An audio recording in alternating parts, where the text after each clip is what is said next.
করছি। তোমার দাদা ভাইয়েরটা আগে তৈরি করে নিচ্ছি। দেখো ওর চিনি ছাড়া, এই যে ওর চিনি ছাড়া, এই যে চিনি করে রেখেছি, এটা চিনি ছাড়া করলাম।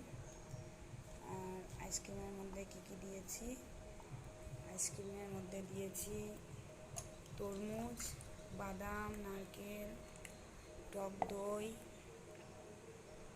ইনো।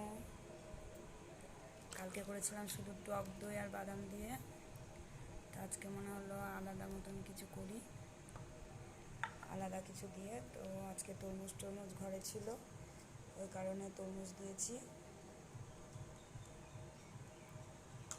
আজকে জমিয়ে রাখবো, কালকে খাওয়া হবে।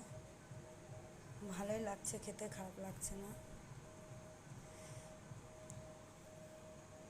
তো আইসক্রিমগুলো তৈরি করে নিই, দিয়ে আবার চড়কের মেলা দেখতে যাবো। আমাদের এখানে চড়কের মেলা হয়, সবাই মিলে একসাথে যাব, দেখি।